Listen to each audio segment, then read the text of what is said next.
Welcome to the Salmon Runs YouTube. Enjoy the video. You start by opening Mini Box Widgets immediately and confirming you have V1. 2 or later, this avoids missing features. Once done, sign in so your settings sync across devices and make sure you grant notifications and home screen access. These let widgets update. Next, tap the plus button to create a new widget, then pick the size you need.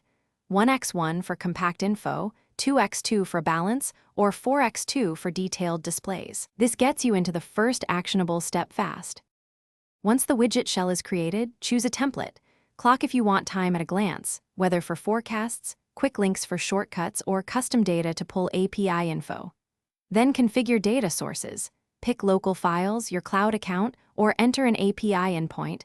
Set a sensible refresh interval like 15 minutes so you balance freshness versus battery. Make sure to adjust style options, fonts, colors, transparency, and assign tap actions so the widget opens the exact screen you need. Finally, drag the configured widget to your home screen and use Grid Snap to align and resize precisely.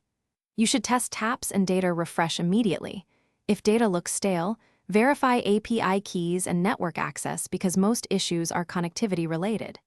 If something still fails, toggle permissions first, then force refresh the widget and clear the app cache.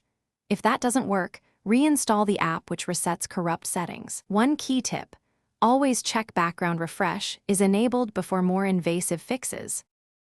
Thanks for watching. Consider subscribing if we helped you.